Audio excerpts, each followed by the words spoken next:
Noun ఇంతకుముందే తెలుసుకుందాం అని a noun is a name of a person, place, thing, quality, condition are an action. So noun అంటే ఏంది? Name of a person, place, thing, quality, condition are an action. ఇన్ని రకాలైనటువంటి పేర్లని తెలియజేసేదే noun. చూడండి, person కింద ఏం చెప్పొచ్చు? సతీష్ బాయ్,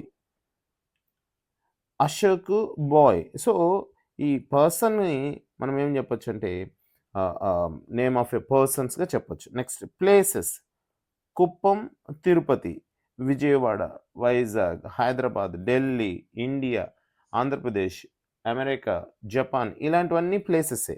సో ఏ place అయినా సరే అది ఆ పేరు దేని కింద వస్తుంది? నౌన్ అవుతుంది. Next thing, chair, pen, book. మన చుట్టూ ఉండేటటువంటి ప్రతి ఒక్క వస్తువు నౌన్ అవుతుంది. ప్రతి ఒక్క వస్తువు పేరు నౌన్ అవుతుంది. Next quality, qualities honesty, courage, patience. So ఇవి కూడా ఏమవుతాయి? క్వాలిటీ అనేటివి కూడా ఒక గుణం లేదా ఒక పేరు కింద మనం వాటిని తీసుకోవాల్సి ఉంటుంది. కాబట్టి ఇవి కూడా నౌన్సే. Next condition, illness, happiness, sadness, confusion, excitement. వీటిని కండిషన్గా చెప్పవచ్చు. కండిషన్ అంటే స్థితి. సో వీటిని కూడా మనం ఏం చెప్పాలి? ఒక నౌన్గా తీసుకోవాల్సి ఉంటుంది. Next running, walking, speaking, dancing. ఇవన్నీ వర్బ్స్, కానీ వీటిని సబ్జెక్ట్ లేదా ఆబ్జెక్ట్ పొజిషన్లో యూజ్ చేసినప్పుడు ఇవి ఏమవుతాయంటే నౌన్లు అవుతాయి. ఫర్ ఎగ్జాంపుల్ ఇక్కడ చూడండి, walking is my hobby. Walking అనేది ఒక ఒక పేరుగా చెప్పడం జరుగుతుంది. వాకింగ్ అనేది ఒక సబ్జెక్ట్ రూపంలో యూజ్ చేశారు కాబట్టి ఇది ఒక పేరుగా చెప్పడం జరుగుతుంది. వాకింగ్ అనేది నాకు ఒక హాబీ, అలవాటు అని చెప్పడం జరుగుతుంది. కాబట్టి ఈ ఈ యాక్షన్ వర్డ్స్ లేదనంటే ఈ వర్బ్స్ని కూడా నౌన్ కింద యూజ్ చేయడం జరుగుతుంది. సో నౌన్ యొక్క వర్గీకరణ ఈ విధంగా ఉంటుంది. చూడండి, బేసికలీ నౌన్ అనేది 2 టైప్స్గా డివైడ్ చేయడం జరిగింది. Number 1 countable noun, number 2 uncountable noun. ఈ కౌంటబుల్ నౌన్ అంటే ఏంది, అన్కౌంటబుల్ నౌన్ ఏంటనేది తెలుసుకుందాం తర్వాత రాబోయే క్లాస్లో తెలుసుకుందాము. ఇక్కడ క్లాసిఫికేషన్ మాత్రం చూడండి, వర్గీకరణ ఉంది. సో కౌంటబుల్ నౌన్ని మళ్ళీ 3 టైప్స్గా డివైడ్ చేయడం జరిగింది. A proper noun, B common noun, C collective noun. Next uncountable నౌన్ని మళ్ళీ 2 టైప్స్గా డివైడ్ చేయడం జరిగింది.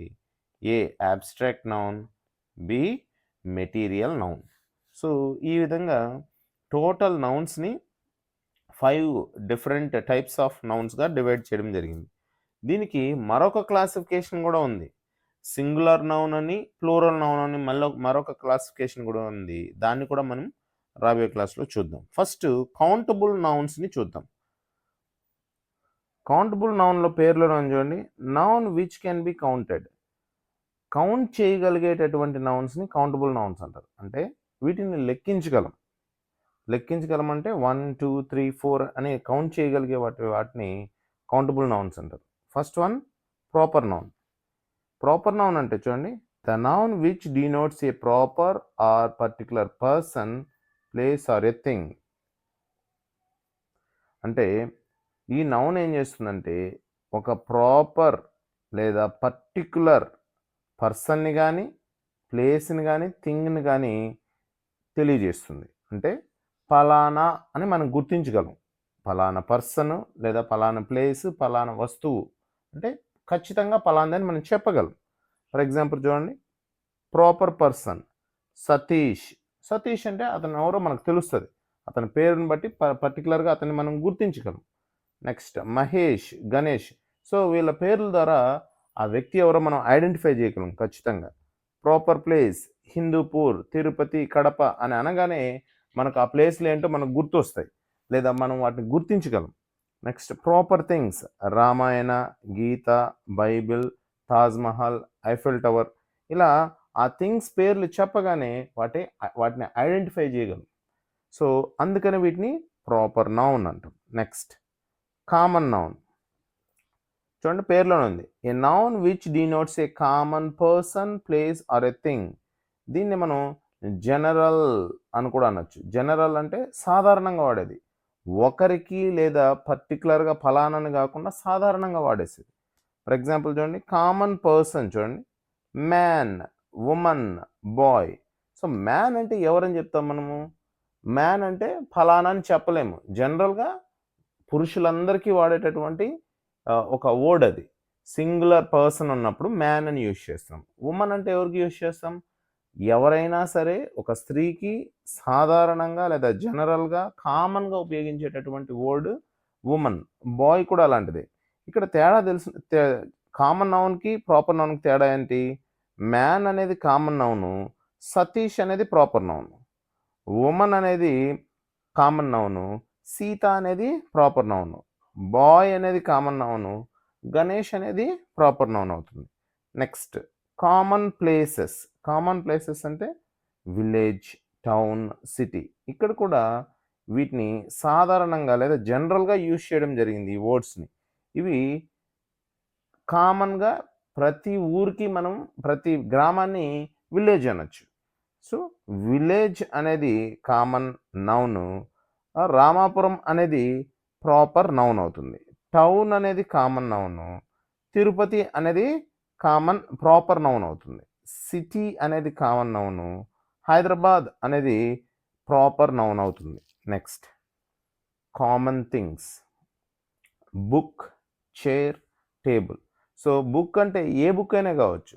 అది టెక్స్ట్ బుక్ కావచ్చు, నోట్‌బుక్ కావచ్చు, లేదా ఇంగ్లీష్ బుక్ కావచ్చు. సో, కామన్‌గా యూజ్ చేయడం జరుగుతుంది వీటిని. చైరు, టేబుల్ అనేటటువంటి వస్తువుల్ని.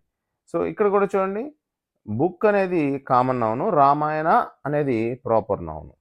నెక్స్ట్ ఇక్కడ బాగా గమనించినట్లయితే ప్రాపర్ నౌన్స్‌ని బిగినింగ్ వర్డ్ ఖచ్చితంగా క్యాపిటల్ లెటర్‌తో స్టార్ట్ చేయవలసి ఉంటుంది. ఫర్ ఎగ్జాంపుల్ సతీష్ అంటున్నాం అనుకోండి. అందులో ఎస్ క్యాపిటల్ లెటర్‌లో రాయవలసి ఉంటుంది. అది సెంటెన్స్ బిగినింగ్‌లో ఉన్నా లేదా మిడిల్ ఆఫ్ ద సెంటెన్స్‌లో ఉన్నా ఈ ప్రాపర్ నౌన్స్ అన్నిటిని క్యాపిటల్ లెటర్‌తో స్టార్ట్ చేయవలసి ఉంటుంది. అదే కామన్ నౌన్‌ని స్మాల్ లెటర్ లేదనంటే లోయర్ కేస్‌తో స్టార్ట్ చేయవలసి ఉంటుంది. స్మాల్ లెటర్ అంటాం కదా! అంటే రెండో ఏబీసీడీ ఉంటది కదా! స్మాల్ లెటర్‌లో స్టార్ట్ చేయవలసి ఉంటది. ఫర్ ఎగ్జాంపుల్ మ్యాన్ అనుకోండి. ఎంఏఎన్ మ్యాన్ ఇలా స్టార్ట్ చేస్తాం. అలాగే టౌన్ అనుకోండి. టీఓడబ్ల్యూఎన్ టౌన్ స్మాల్ టీతో స్టార్ట్ చేస్తాం. ఎప్పుడు వీటిని క్యాపిటల్ లెటర్‌లో స్టార్ట్ చేస్తామనంటే సెంటెన్స్ బిగినింగ్ ఈ వర్డ్స్‌తో స్టార్ట్ అయితే వాటిని అప్పుడు మనము సెంటెన్స్ బిగినింగ్ ఖచ్చితంగా క్యాపిటల్ లెటర్ ఉండాలి కాబట్టి క్యాపిటల్ లెటర్‌లో స్టార్ట్ చేయడం జరుగుతుంది. Next collective noun. కలెక్షన్ అంటే ఏంటి? ఒకటి కంటే ఎక్కువ వస్తువులు ఒక దగ్గర ఉన్నట్లయితే దాన్ని కలెక్షన్ అంటాం. సో, కలెక్టివ్ నౌన్ అంటే ఒకదానికంటే ఎక్కువ వస్తువులు ఉండడం అన్నమాట.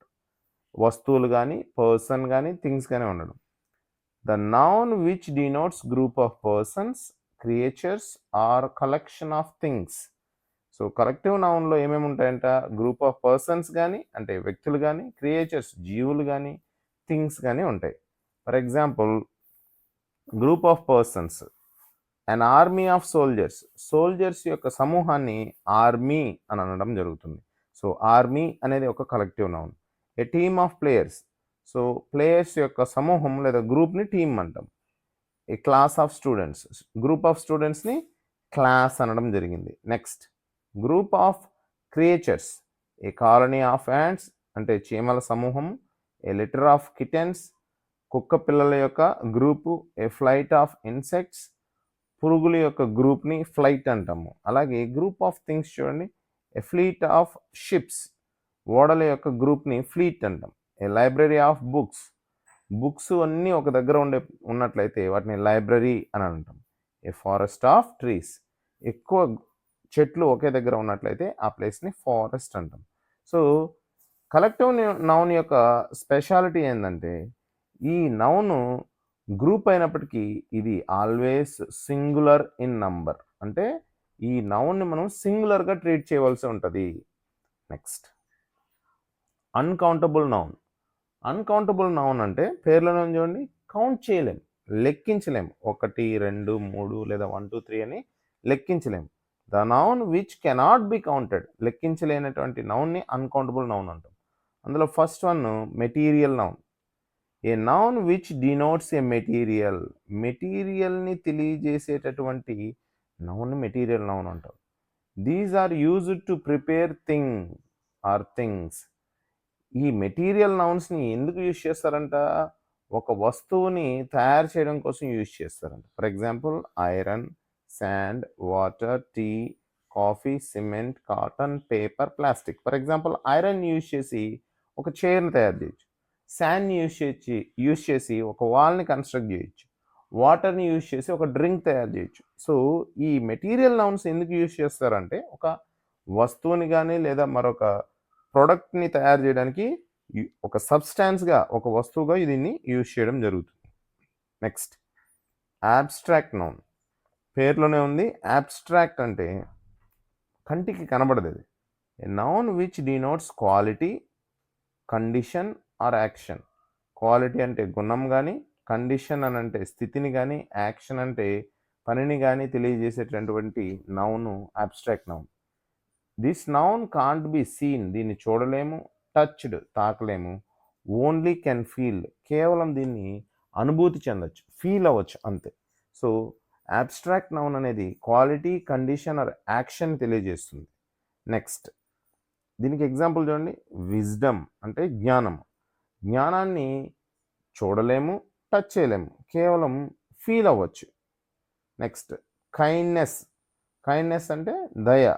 దయని కూడా మనము దయతో ఉన్నటువంటి వ్యక్తిని చూడొచ్చు కానీ దయని చూడలేము. Pride, childhood. ఒక చైల్డ్ని చూడొచ్చు కానీ చైల్డ్లో ఉండేటటువంటి చైల్డ్హుడ్ని చూడలేము, బాల్యాన్ని చూడలేము. సో ఇది can't be seen, touched or tasted or heard. Next gerund. Gerund లేదంటే వర్బల్ నౌన్ అనేది ఒక ప్రత్యేకమైనటువంటి noun. Gerund is noun which ends with ING. ఇది ఐఎన్జితో చివరిలో ఎండ్ అవ్వడం జరుగుతుంది.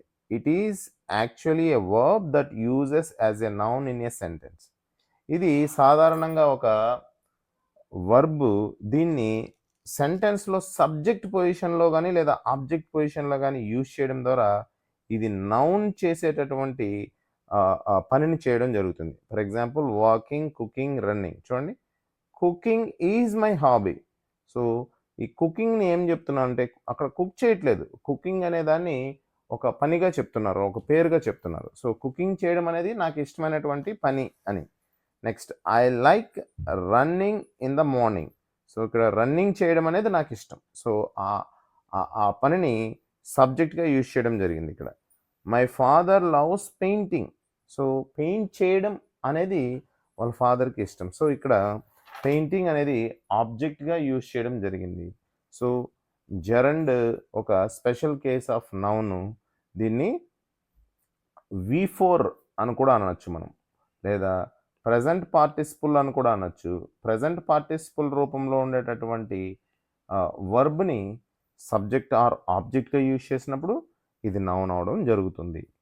సో ఇది నౌన్కు సంబంధించినటువంటి ఇనీషియల్ క్లాసు. దీని కంటిన్యూషన్ నెక్స్ట్ క్లాస్లో చూద్దాం.